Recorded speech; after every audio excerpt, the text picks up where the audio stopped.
Post-Brexit, there have been some significant changes to the dairy business and agri-food exports from the UK to the EU. I'm Fiona Cincotta, and to look into this and more, I'm joined by Head of EMEA Dairy and Food Consulting, John Lancaster. Thank you for joining us, John. No, thank you for having me. So, John, how have post-Brexit trade deals impacted the flow of exports, and what impact has that had on dairy farmers? So a nice big question to start off with. So, um, one of the biggest impacts for the dairy industry post-Brexit was, even though the EU and the UK agreed tariff-free and quota-free access to both corresponding markets, both countries were treating each other, or both regions, I should say, treating each other as third parties. What that meant was a piece that maybe doesn't come up really outside of the more kind of uh, technical piece is sanitary and psychosanitary rules. So, particularly around dairy and meat products, there's a lot of regulations that countries have around imports, and particularly around export health certificates, or more colloquially known as veterinary certificates. And within the EU and within the common market, there's no need for any of this paperwork or certificates. So product can move between Germany and France, or between Belgium and the Netherlands, in the same way it could move internally within each of those member states. When the UK left the EU and fully left, then the UK was treated as a third party, and the UK treated the EU as a third party. So those psychosanitary rules kicked in, and all exports going from the UK into the EU required export health certificates, and they required significant amounts of paperwork, which has added these non-tariff barriers. So we've been hearing a lot about tariffs and non-tariff barriers, especially with the US over the last number of months. But this was a really example of kind of those non-tariff barriers. And those SPS rules are common across every country, has them pretty much. So it's not anything specific to Europe or the UK in this case. So both regions, countries are treating each other the same as they're treating anyone else in the world. There has been no preferential treatment there. And the agreement that was come to, at least working towards an agreement in the most recent trade negotiations, was to create a common sanitary and psychosanitary zone across the UK and EU27. So that means that those export health certificates that were required to send butter or cream or any other dairy product from the UK into the EU, and vice versa, would no longer be required.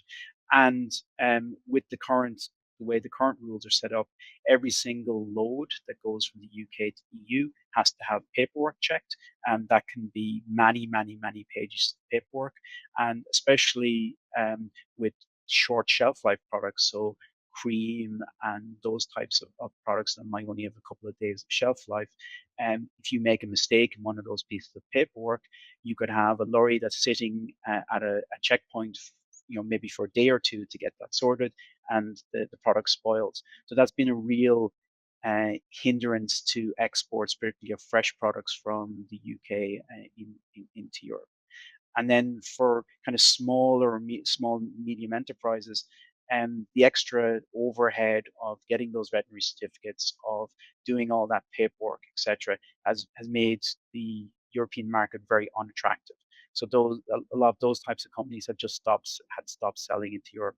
So in monetary terms, uh, exports of agri-food products from the UK into the EU dropped around 21% between 2018 and 2024, which, given that in general terms inflation had increased during that period, in inflation adjusted terms would even be greater. So has had a pretty significant impact from the point of view of exports of agricultural products, and dairy in particular. Yeah, so that was going to be my next question. In fact, I was going to ask you that role of or that this is having on sort of shaping or reshaping dairy commodity pricing. So it's had quite a big impact. Yeah, so it's had an impact at the edges. So, kind of from the bulk point of view, cheese and longer shelf life products, especially with the larger dairy companies, they have been able to export. But especially this year is a good example. Milk production in the UK has been really good. So the weather conditions during the late spring have been really favorable towards grass growth. You might remember the really good weather that we had there during April and the first half of May. So the cows loved that. The grass loved it. So milk production was really good. Also, dairy farmers are getting paid a pretty good milk price at the moment. So that has also incentivized them from an economic point of view towards more milk production. Um, and when you have that extra milk there, you need a level of balancing. So especially fresh cream and concentrated liquid skim milk, it gets exported to the continent during those times of surplus.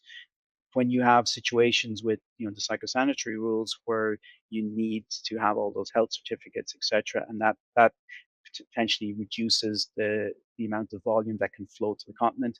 And you have situations where that milk is, or that cream, that surplus milk and cream is worth very little in the UK. So the return to the farmers is less than it would otherwise be if those products were able to be exported. But in the general terms, it's more adjusting around the edges. It's the general trends across Europe and the UK are generally the market generally trends together. But when you have those, especially short shelf life products, that reduces the ability to export.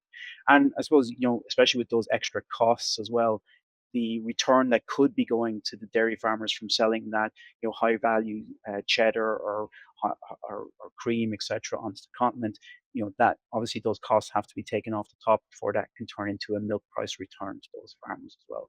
So assuming prices were to stay the same, there should be, and the rules are fully implemented, that should result in a better return to dairy farmers. Now, I suppose one point to make out is the agreement is to move towards setting up this zone.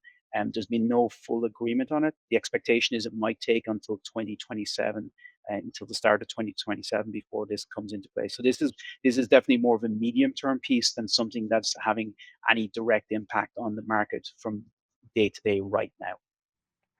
And I mean, leading on from that perspective, what are your perspectives on volatility in the UK EU dairy trade? Yeah, it's quite interesting. Like the piece there with the UK this year with the really strong milk collections. The UK is generally a deficit country from needing to import some dairy products.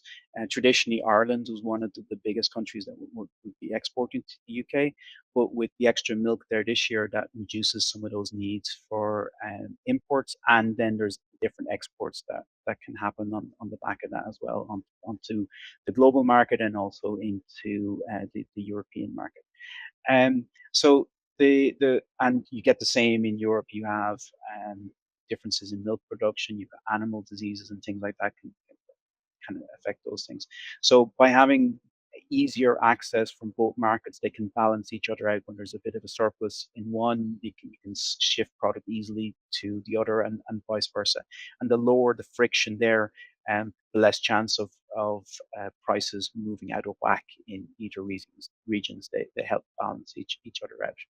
Um, so dairy in general is a relatively inelastic product and most of the dairy commodities. So relatively small changes in supply and demand have big changes in price, and vice versa. In order to incentivize people to consume a little bit more, you need to actually reduce the price by a significant amount. So even though the volumes that this might impact might be relatively small, they can have some, at least in the short term, around that balancing period, have some significant impacts on pricing. Excellent. Well, thank you very much for your insights today, John. It's a pleasure to have you on the show again. Thank you very much. For more videos like this, please do like and subscribe.